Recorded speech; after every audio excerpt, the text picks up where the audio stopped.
नमस्ते सदावत्सले मातृभूमि, राम राम सभी को। मैं अभी दो तीन टॉपिक पर बात करने आया हूँ। Draftsman, technical assistant and mechanic, ये तीन तरह की पोस्ट है जहाँ पे electrical engineering in diploma and degree और electrical engineering in electrician trade in ITI, ये तीन तरह के लोग एलिजिबल हैं। और जो ITI कर रखा है उनको ड्राफ्ट्समैन में 2 साल का सर्टिफिकेट होना चाहिए, ड्राफ्ट्समैनशिप का, जिन्होंने ITI कर रखा है।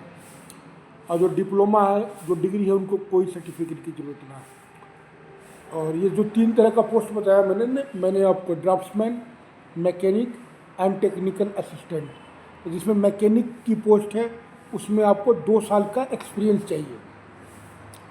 वहाँ पर इलेक्ट्रिकल एलिजिबल है और जनरली वो तो पोस्ट मैकेनिकल डिपार्टमेंट का है और वो मैकेनिकल ग्रुप के अंदर रखा गया उस पोस्ट को। लेकिन फॉर्चुनेटली वहाँ पर, फॉर्चुनेटली मतलब इलेक्ट्रिकल वालों के लिए वहाँ पर इलेक्ट्रिकल एलिजिबल है और वो दो पोस्ट है सिर्फ जनरल कैटेगरी का। तो वहाँ पर आप अप्लाई कर सकते हो जिन्होंने बीटेक कर रखा है या डिप्लोमा कर रखा है इलेक्ट्रिकल ट्रेड से। इलेक्ट्रिकल ट्रेड मतलब कि इलेक्ट्रिकल एंड इलेक्ट्रॉनिक्स हो सकता है, इलेक्ट्रिकल एंड इंस्ट्रूमेंटेशन हो सकता है, बस इलेक्ट्रिकल लिखा होना चाहिए, उसके साइड में आगे पीछे कुछ भी लिखा हो, वो डिप्लोमा हो या डिग्री हो, एलिजिबल है, ठीक है ना। और जिन्होंने, अब एक्सपीरियंस क्या मांग रहा, इसमें एक मैकेनिक की पोस्ट है, ये आपका ग्रुप 4 का है, कैटेगरी नंबर 27, इसमें 2 साल का एक्सपीरियंस मांग रहा है आपका। तो 2 साल का एक्सपीरियंस बोला मशीन में चाहिए। तो मशीन क्या है, मशीन 2 तरह का होता है, एक होता है स्टैटिक मशीन, डायनेमिक मशीन। तो स्टैटिक मशीन में ट्रांसफार्मर आ जाता है, तो 2 साल से आप ट्रांसफार्मर पे काम कर रहे हो ना, एज ALM, एज SA, आप ट्रांसफार्मर पे ही तो काम कर रहे हो।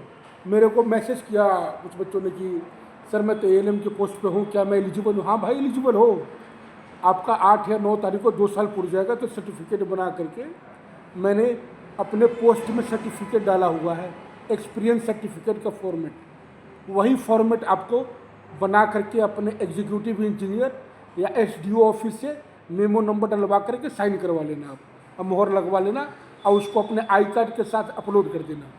वो मोर देन सफिशिएंट है कि आप एक सरकारी कर्मचारी हो, तो आपको ज़्यादा अपने आप को वेरीफाई करने की ज़रूरत ना है। तो ALM ऐसे इस पोस्ट के लिए एलिजिबल है। 2 साल का उनका एक्सपीरियंस 8 तारीख को पूरा हो जाएगा, 8 बोले तो 8 फरवरी को, ठीक है ना। तो आप अपना सर्टिफिकेट का, एक्सपीरियंस सर्टिफिकेट है वो बनवा लेना जा करके ऑफिस में, यार 10 मिनट का काम है यार, ठीक है ना। कुछ लड़कों ने बोला कि सर मेरे कम नंबर है, 72 है, 70 है। अरे अप्लाई तो कर दो यार, क्या पता किसी की किस्मत चमक जाए।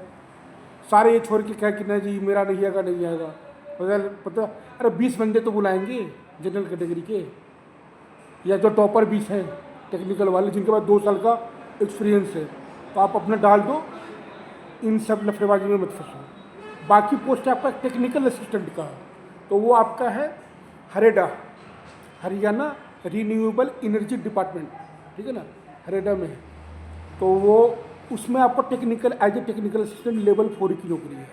मैकेनिक की पोस्टों मैंने बताया था वो एनिमल हस्बेंड्री डिपार्टमेंट के लेवल 5 की है। तो आपके लेवल 4 और लेवल 5 के जो सैलरी है ना, 8 से 10 हज़ार का अंतर होता है भाई, ठीक है ना। तो मैं आपको प्रीफ्रेंस से बताऊंगा कैसे आपको डालना है। तो हरेडा में पोस्ट है, वो लेवल 4 की है, ग्रुप नंबर 4 की पोस्ट है वो, और कैटेगरी नंबर 35 है, ठीक है ना। तो आप उसको अप्लाई कर देना, हरेडा की पोस्ट, कैटेगरी नंबर 35 है, कन्फर्म है, ग्रुप अपना देख लेना कौन सा है, ठीक है। तो इसमें आप इलेक्ट्रिकल वाले एलिजिबल हो, जिन्होंने ITI से इलेक्ट्रिशियन ट्रेड से कर रखा है वो एलिजिबल है, जिन्होंने बीटेक और MTech या डिप्लोमा कर रखा हो तो एलिजिबल है ही। हरियाणा में हायर क्वालिफिकेशन अलाउ है, जो होना चाहिए, होना भी चाहिए, समझिए। अब ऐसा थोड़ी है कि यार मान लो कोई बंदा MBA कर रखा था, यार वो इसको MBA की नौकरी उस लायक नहीं मिली, तो क्या वो ग्रेजुएशन लेवल का फॉर्म नहीं भर सकता? तो गलत चीज़ है ना। तो लोग को अपने आप को, अब सब पॉलिटिक्स है यार, क्या कहो, छोड़ो उसको।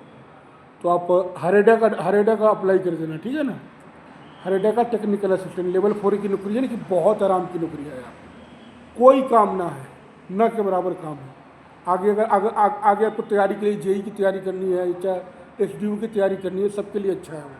नौकरी बहुत बढ़िया है। बाकी ड्राफ्ट्समैन में तो मैंने बता दिया आपका ड्राफ्ट्समैन का मान के चलो लेवल 6 है इलेक्ट्रिकल का, ये ग्रुप नंबर 6 में है शायद। ड्राफ्ट्समैन इलेक्ट्रिकल ग्रुप नंबर 6 में है, समझे। शायद मेरे पास होता था, है ही नहीं, कहाँ रखा हुआ है। तो ये आप अप्लाई कर देना ड्राफ्ट्समैन का, ठीक है ना। और एक है ड्राफ्ट्समैन सिविल, वो आपका है कैटेगरी नंबर 8 है, ग्रुप 2 का है। तो इलेक्ट्रिकल वाला ड्राफ्ट्समैन को पहले अप्लाई, पहले प्रीफ्रेंस में देना, सिविल वाले को बाद में देना। क्योंकि आप अगर इलेक्ट्रिकल के स्टूडेंट हो तो आपको इलेक्ट्रिकल का टर्मिनोलॉजी है, उसको आप ज़्यादा फेमिलियर होंगे आप, तो उसको पहले अप्लाई करना आप, ठीक है ना। तो ये सब अप्लाई कर देना। क्वालिफिकेशन मैंने बता दिया, कौन कौन सी पोस्ट है आपको मैंने बता दिया। अब बताओ, हमारे यहाँ पास 3 तरह के बच्चे हैं। एक वो बच्चे हैं जिनके अच्छे नंबर है, ठीक है, लेकिन उनके पास कोई नौकरी नहीं है। तो भाई आप तो अपने प्रेफरेंस में लेवल 6 को ऊपर रखना, जिसके पास कोई नौकरी नहीं है। तो लेवल 6 में रखना आप इलेक्ट्रिकल ड्राफ्ट्समैन को पहले नंबर पर रखना, और इरिगेशन डिपार्टमेंट में ड्राफ्ट्समैन है सिविल ड्राफ्ट्समैन, उसको दूसरे नंबर पर रखना। क्योंकि देखो, सिविल ड्राफ्ट्समैन का जो क्वेश्चन पेपर होगा ना, आपको सिविल कैटेगरी में डाला है, तो सिविल के क्वेश्चन आएंगे 70%, ठीक है। उसको दूसरे नंबर पर रखना। तीसरे नंबर पर रखना आप किसको रखना, आप रखना कैटेगरी नंबर 27 मैकेनिक के पोस्ट को, जो एनिमल एंड हस्बेंड्री डिपार्टमेंट में है, समझे। चौथे नंबर पर रखना कैटेगरी नंबर 35 हरेडा डिपार्टमेंट के अंदर है, हरियाणा रीन्यूएबल एनर्जी डिपार्टमेंट, और लेवल 4 की नौकरी है। जिनके पास नौकरी नहीं है, लेकिन जिनके पास नौकरी है और उनके नंबर काफ़ी अच्छे बनने हैं, और उनकी इच्छा है कि मैं जेई लगूँ, पटवारी लगूँ, एक्साइज इंस्पेक्टर लगूँ। और हरियाणा में एक नियम है कि आप लेवल 6 की नौकरी अगर एक बार लग गए तो फिर आगे आपका स्कोर वैलिड होगा। लगने का मतलब आपका नाम, अगर रोल नंबर आ गया ना, कि आप डॉक्यूमेंट वेरिफिकेशन करा लिया, उसके बाद की बात कह रहा हूँ मैं। अगर रोल नंबर आपका आ गया डायरेक्ट में, तो आपका स्कोर वहीं पे 0 हो जाएगा, भले आप नौकरी ज्वाइन करो या ना करो। आपका लिस्ट में नाम आ गया ना रोल नंबर का, 1:1 बुलाते हैं ज्वाइनिंग के लिए, अगर उसमें 1:1 में आ गया आप, तो आपका 0 हो गया स्कोर। वेटिंग में आओगे तो नहीं होगा, क्योंकि 1:1 में आ गए ना फाइनल लिस्ट में, तो आपका स्कोर वहीं पे 0 हो जाएगा। आप ज्वाइनिंग करो या ना करो, लेवल 6 की पोस्ट आएगी, उसके लिए आप एलिजिबल नहीं रहोगे, ठीक है ना। तो उनके लिए मैं बता रहा हूँ कि भाई जिनकी इच्छा है नॉन टेक्निकल पोस्ट में जाना, चाहे जेई बनना, तो वो अपना ड्राफ्ट्समैन का जो पोस्ट है ना नीचे प्रेफरेंस में डालो। जैसे बहुत सारे ALA में से हैं, वो पूछते हैं कि भाई मैं कैसे डालूँ, तो आप लेवल 5 को पहले डालो, मैकेनिक वाले पोस्ट को 1 नंबर पे। दूसरे नंबर पर डालो आप हरेडा का टेक्निकल असिस्टेंट का। तीसरे नंबर पर आप इलेक्ट्रिकल ड्राफ्ट्समैन डालो। चौथे नंबर पर आप सिविल ड्राफ्ट्समैन डालो, ठीक है ना।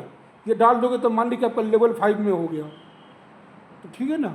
अब जाकर ज्वाइन कर सकते हो आप। लेवल 5 में आपकी सैलरी 8-10 हज़ार बढ़ जाएगी, जो अभी आपको मिल रही है ना, उससे 8-10 हज़ार रुपये सैलरी बढ़ जाएगी आपकी।